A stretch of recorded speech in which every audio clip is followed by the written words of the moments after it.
Well, several Republican presidential hopefuls are taking to the stage in Miami tonight for the third GOP debate. And once again, the candidate polling ahead of all these contenders will not be squaring off against them. Florida Governor Ron DeSantis and former governors Chris Christie and Nikki Haley have all qualified for tonight's debate.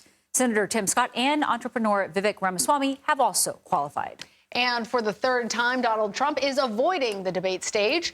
A recent CBS News poll finds the former president nonetheless maintains a commanding lead over his Republican rivals. Retired Army Captain Jason Church joins us now from Miami. He is a surrogate for Nikki Haley's presidential campaign. Jason, thank you so much for joining us. Thank you for having me.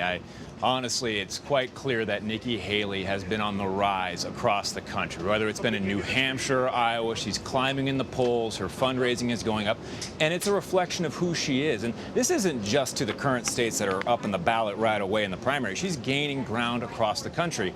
I'm originally from Wisconsin, and today Marquette just released a poll, and it's a very influential poll in the state of Wisconsin that has her 9 points ahead of both 9 points ahead of President Biden, but outside of the margin of error. And that is something that her opponents, Mr. Trump and Mr. DeSantis, cannot claim. But momentum is rising, and I think Republicans need to get behind a candidate that can appeal to all Americans, and Nikki Haley is that candidate.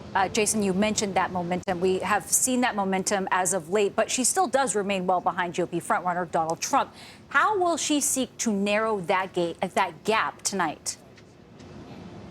Well, I think she's going to show it on the stage here. She's going to show her ability to articulate a great message to the American people, one of strength, and one that I think is going to resonate from sea to shining sea. What we have going on across the ocean right now in Israel and in Ukraine is a result of weakness from the Biden administration. Foreign actors, people like the people of Hamas, Putin, Xi Jinping, they're all licking their chops, seeing America vulnerable, and it's allowing them to commit violent atrocities. And we need a leader and a commander-in-chief who's going to stand up to that. Nikki Haley is going to show that tonight. She's going to show her foreign policy credentials. She's served as U.S. ambassador to the UN. She's also served as governor of South Carolina in an executive position. And she's going to show tonight why she's the person that can handle that job better than anyone else.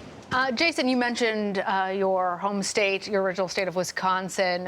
One of the major issues there, abortion. Nikki Haley has called herself, quote, unapologetically pro-life. Yesterday, voters in several states took action to try and protect abortion rights in ballot measures and in the candidates that they voted for. How do you expect this to play out should she actually become the nominee? Well, make no mistake about it, Ambassador Haley is 100% pro-life.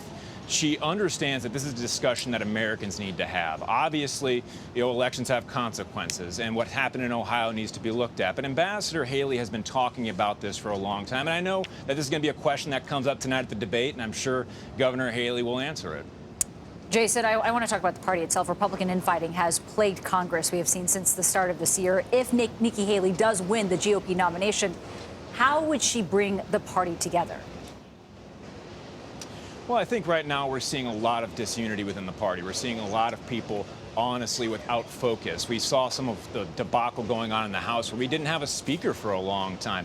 We need leadership right now, and we need it from the Oval Office. We're not having it right now. Ambassador Haley will do that not only for the American people at large, but for the Republican Party, and making sure that we're giving a message that the American people understand and honestly support. All right. Retired Army Captain Jason Church, thank you.